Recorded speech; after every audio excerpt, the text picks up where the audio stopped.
Welcome to the Business of Property podcast. I'm Simon. I'm Stuart. We're both property people running our own businesses. This podcast is just us chatting, as we often do, about anything and everything property. So it's been a couple of weeks since we last had a chat, Stuart, about things that are going on in our own property businesses. And back then, I think you were saying quite a lot was grinding to a halt for you. Yeah, but some of that's changed. So how are your finances and also your refinances? I mean, and building works and things looking now? Yeah. So back then, essentially the lenders that I was working with, one of them pulled out of the market, and the others just said we're putting everything on hold until we've gotten through our backlog of mortgage holidays, and that's slowly changing. So. Yeah, as we know in property, there's always double-edged swords because I got a call the other day just saying, right, okay, the lenders are now looking at your applications, but of course immediately I then get an email requesting more information than I've ever had available about sort of current finances and everything else. But the good news is, I think it was the Regent Street property we talked about both. So that's a property where I'm splitting the freehold and refinancing as individual properties than it currently is. So that's back. So that's now working. But like I said, the challenge we seem to have now is that there's even more questions than there was previously. So something you and I have spoken about before in terms of lending is that whether you're borrowing through a limited company or personal now, most banks want, to see things like cash flow documents. They want to see portfolio summaries. And although I'd already provided those, they're now asking more questions around that and cash flow documents. So have they asked whether you've taken advantage of a payment holiday or mortgage holiday, should I say, at all? They haven't actually. They're obviously aware of what I do with them across their portfolio. But no, that isn't a question they've asked, actually, interestingly, because you'd think they would. Have you actually taken advantage of mortgage holidays as yet? I haven't. It's kind of the last thing I will do. You and I may have spoken about this sort of offline, so to speak, but although I know it's there, it's something I'm really sort of loath to do. Not that I wouldn't. Why? Just because my view is that regardless of sort of current, phraseology around it being fine and that, it won't impact lending in the future, my personal experiences with banks have been, mostly good. But I think, there'll always be a mark against that mortgage that there was a payment holiday. And as you said previously, we still have to pay for it. We're just kicking that can down the road. So, and again, just to be really clear, it may come to a point where I have to take mortgage holidays. And if that's the case, and, I'd say to anyone that's in that situation, if that's the case, you just got to do it. For first rule of this environment, as far as I'm concerned, is survive. I'm fortunate in that I had some rental revenues through, and we'll come on to that in our conversation. But I also had a little bit of money set aside, personal money, we're not talking about much, but enough to cover May's mortgages, because that's the challenge. And then rent should cover the following month, just so there's no additional monies, so to speak. But I've worked out a day by day cash flow, and I'm literally following this a day at a time. That's that sounds a bit nail bitingly close. I think that's often the way with this situation, isn't it? I think a lot of businesses and a lot of people are having to go right up to the wire. Yeah, and sorry, Sam. No, I was just going to say that I've heard anecdotal comments about the mortgage holiday sort of in both directions. So some mortgage brokers and people who should be in the know have been saying it's definitely fine. It won't have any negative impact on future borrowing. And then I've heard other people saying lenders have already started asking whether you've taken advantage of a mortgage holiday. And of course, they're not asking just for fun. That will inevitably feature into their decision making process. And that's kind of where I sit on it, because working, and we've talked about this before, working in data, regardless of what the outcomes are, if you have a mortgage holiday, that is then recorded, and therefore it's incumbent on us, if someone asks that question, we've got to answer it, and no doubt that that record will appear. And my experience of a lender in the past, I had an experience where we were looking to buy. It was a big property. It was an 11-bed property that we were going to try and my business partner on this project, were going to scale down into sort of 3 apartments, sort of three-bed apartments, something like that. And we found a lender, and the lender sort of said, "Yeah, 100% loan on it. Really keen to loan on it." But I got the impression from the outset that they wanted the loan, but they weren't keen on the property. Anyway, the sort of real short summary of the story is that they put lots and lots of obstacles in front of me and my partner on that one. So, for example, they said, your current limited company setup isn't right. We need you to, because, try not to get complicated, but the company was owned by 50% by our other companies. So they said, well, we won't have that. You have to be the directors of the company. It can't be owned by a company. So we changed that. Then there was something else. And then they said, actually, your accounts need to demonstrate that you have greater than £25,000 earnings. And again, this is for my sort of property business. And I actually went away, paid my accountants, accountancy fees, which are, significant, 4-figure sums. Yep, accountants aren't normally cheap. And they did that. And then the bank came back and said, okay, well, yeah, you've demonstrated over 25, but actually we'd remove dividends and something else. So it's now less than 20. And it got to the stage where, this was like the 7th thing that they'd changed. And I just turned around to the broker and I said, look, it's very clear to me that they don't really want to lend on this, because every hoop they've put in front of us, we've cleared, but they've just found another reason. So what I really felt was that they weren't being wholly truthful. And I guess that's just my long story of saying that I think it might be in the future that the bank says, yeah, it's no problem that you've had rental holidays. And they might not be overt about that, but they may well find other reasons not to loan if you then say you have. Again, just to reiterate, if I have to take mortgage holidays, as may well happen if things don't improve come July, then I'll take mortgage holidays, because the first thing I need to do is survive. But if I can survive without mortgage holidays, that's what we're going to do. Have you looked at the newish bounce back loan scheme at all yet? Well, you're now touching on another touchy subject with me, because I think, well, at the time of this recording, it will be 5-6 weeks, but I applied for a CBILS loan, so not Basil Fawlty's wife, but obviously the coronavirus business interruption loan scheme. Yes, scheme. Coronavirus business interruption loan. The CBIL. I thought it was CBILS, isn't it? CBILS. Yeah, no, you're right. Yeah, you're right. You just finished the acronym. Yeah, it's CBILS. Yeah. So I applied for that a number of weeks ago.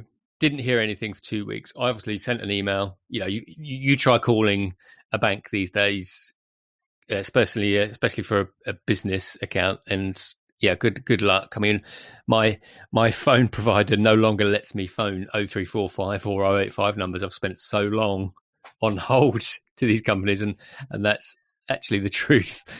And you can't get through. I've sent emails. Anyway, out of the blue, I got an email saying, I got a missed call from a no caller ID, and I then got an email saying, we've got a couple more questions for you. We'll phone you back within the hour. So I said, oh, right, okay. So literally clear the decks, phone next to me, no call. And I've responded to the email.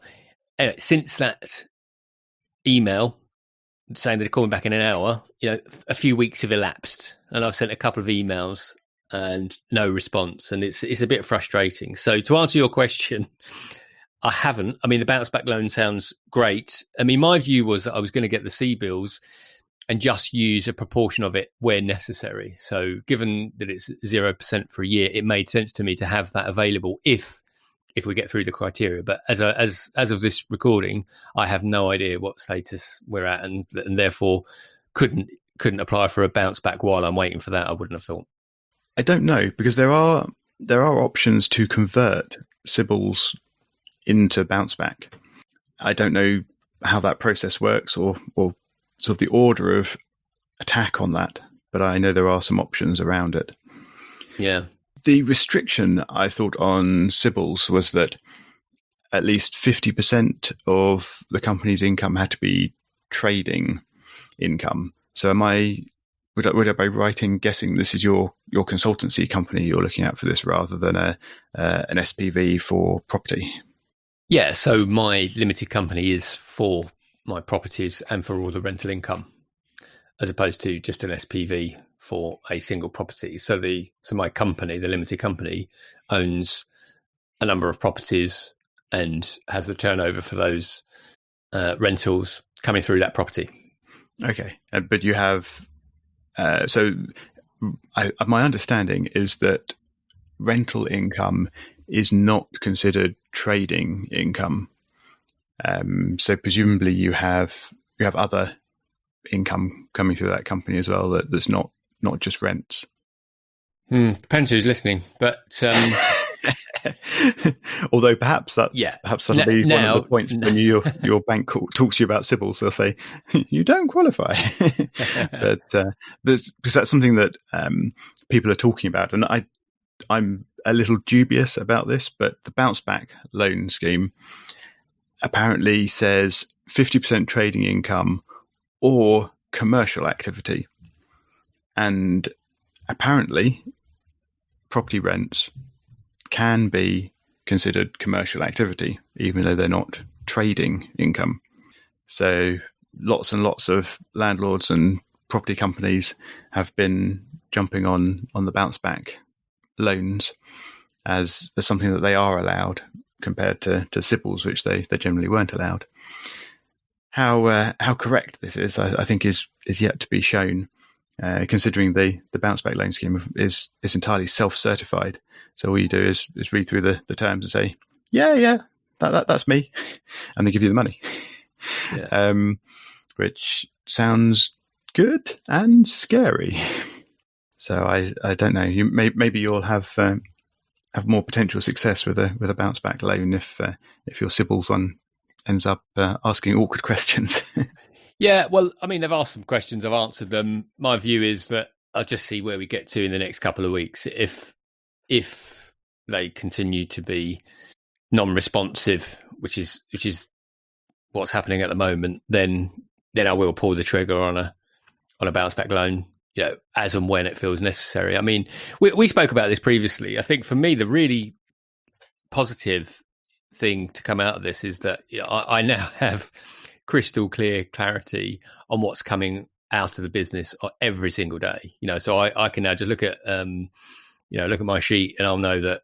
So I've basically broken it out per day, per month. So I know that on the 6th of every month, how much is coming out. I know how much is coming out on the 9th of every month, and any costs which I feel are extraneous or superfluous to actually running the company have just been removed. I've cancelled everything, that needs. So I know that, come whatever the 17th of a month, when my mortgages are coming, that's the day where there needs to be money in that account. Other things like whether it's utilities bills, whatever, however that's broken out, or TV licenses. So for example, I might have £60 on the 3rd of the month coming out. I just know that there has to be that money in. So I'm now, really, really clear, and I think that's the benefit. I don't really want to borrow money because I'm sort of quite leveraged in the company as it is. But yeah, as the mantra is, if we can just come out the other side still with a business, I'll be happy. And how about yourself, just on this front? In terms of your properties, any events? Well, we were going to talk a little about rents later on, and there have been some events there, but on the sort of outgoings side of things, it's relatively quiet. I haven't applied for any mortgage holidays yet. As with you, there may come a time when that's necessary if rents start dropping significantly, and tenants indicate that they're having financial hardship that looks like it's going to last. But currently, it looks okay, and currently I'm covering mortgages without too much trouble. The loan schemes that are available, I've been obviously keeping an eye on them, and I'm curious about them, but I'm not sure quite what I would do with one. So I haven't really looked at the CBILS one, so I don't know the details of that. But the bounce back loan scheme, it's a quarter of last year's turnover up to a maximum of £50,000. So say as a property business, I don't know, say you got 25,000. What would you do with £25,000? If it's to pay mortgages, well, it strikes me that a mortgage holiday would be a better approach to that. Yeah. If it's to pay utilities or maybe other sort of professional fees and things like that, maybe even council tax, that kind of thing. Maybe there are other approaches you could take with those companies. Or just a quick one, Simon. So on this, on the bounce back, because clearly you've done more reading on this than I have, because I just didn't look at it because I was knee deep in the CBILS. What's the interest rate for the first year? Is there an introductory rate? The interest rate for the entire loan is 2.5%, but the first year is paid by the government. So for the first 12 months, you pay nothing. You don't pay any repayments and you don't pay any interest. The interest payment for that first year is actually paid by the government. And then in years 2 through 6, you pay 2.5% interest, and the monthly payments are repayment. So you pay the interest and capital repayment each month. Yeah. So all I'm thinking, and again, of course, you and I, we're just riffing here conversationally. We're not advisors. Up comes something dodgy. We're not providing advice to anyone. That's not what we do. We're certainly not qualified to do so. But I'm just thinking, so definitely not, because I agree with you, and I think, well, I expected the question to come back to me at some point and say, well, okay, what do you need this loan for?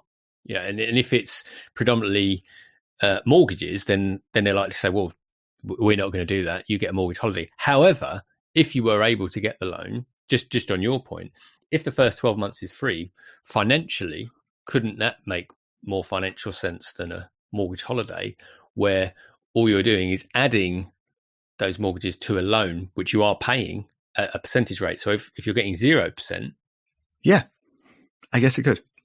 The question I would have is whether you should, though, and how future borrowing or lender questions may look at that.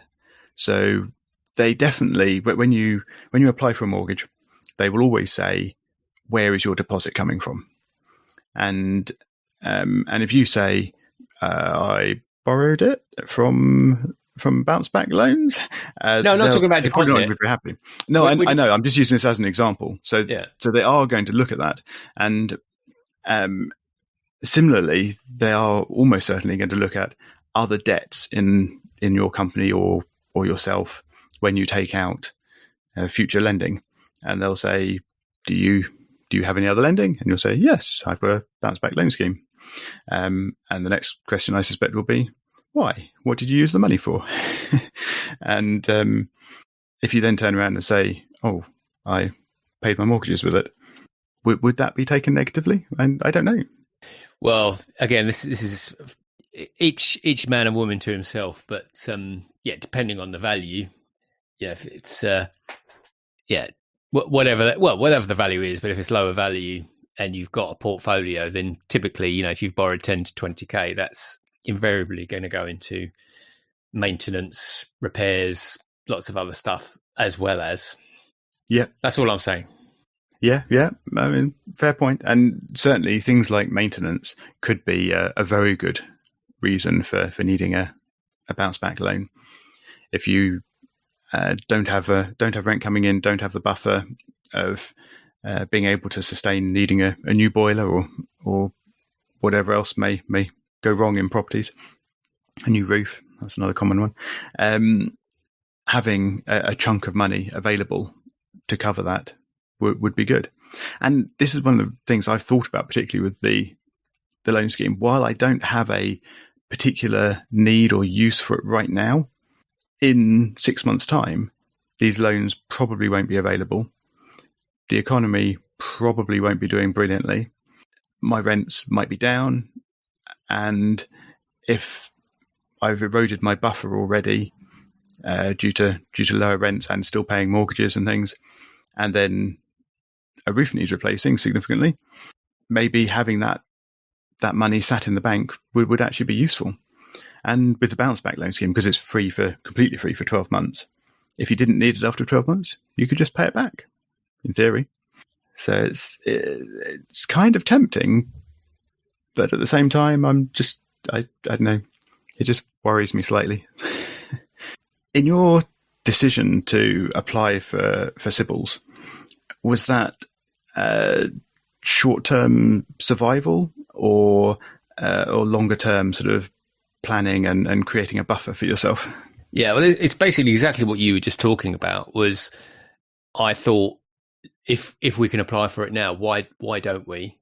And also, to be honest, my first thought is, are we ever going to? If they're offering something for 0%, it ain't going to get any cheaper than 0%. So if I can get access to that, then let's put in for that, and have a buffer. So my view would be, we actually put in for, I was trying to cover, 4 or 5 months of mortgages essentially, and my view would be that hopefully I'd use as little as that as possible and essentially just pay it back. Now, however that works out, I don't know. Obviously, we need to find out if we'd even get accepted for that loan. But short answer to your question is, it would have just been a buffer and a safety net. There's lots of other routes for capital, if needed. But if they're offering 0%, because that wasn't going to get any cheaper, I thought, well, let's see if we can get access to that first, and then prioritize after that. Talking about access to cheap money, not quite as cheap as CBILS or bounce back, but that was something I'd been thinking about on the mortgage holiday aspect. So if you can get a mortgage holiday where the interest is rolled into the loan rather than rolled into the loan long term, rather than being repaid at the end of the 3 months, then you're effectively borrowing that extra money just at your mortgage rate, which is obviously, it's not 0%, it's not 2.5% probably, but it's probably not far off that.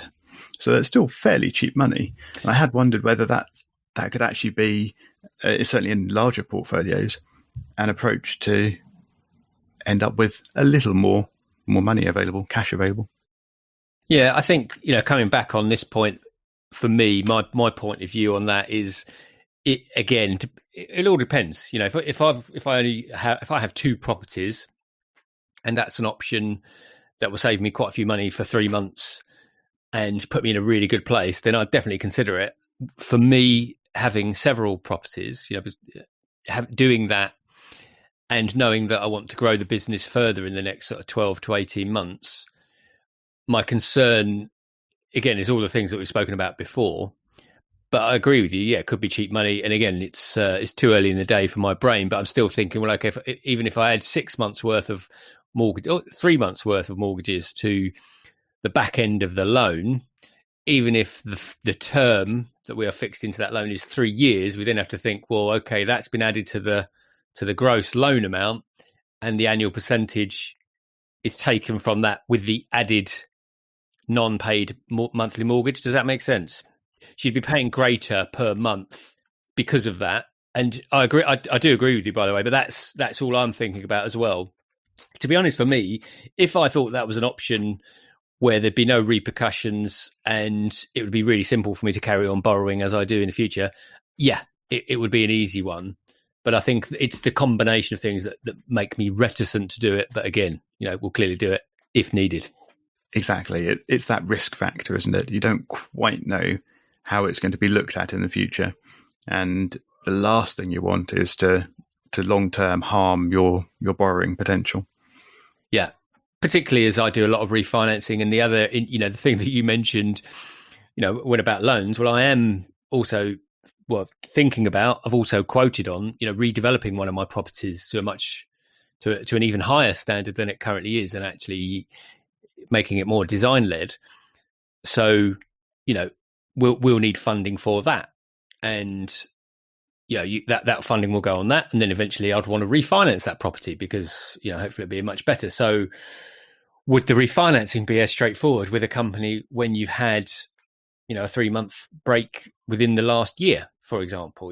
My immediate thought on that is, well, I don't think so. Knowing how they operate and having done a number of refinances, I know that the hurdles we have to clear are challenging enough without adding in another black mark, if you will. Well, Simon, it looks like we've talked for long enough on this subject, so we've run out of time to speak about rents, which hopefully we'll get to on the next episode. But for everyone else, for all of our past episodes and show notes, do visit thebusinessofproperty.com. Otherwise, we'll see you next week.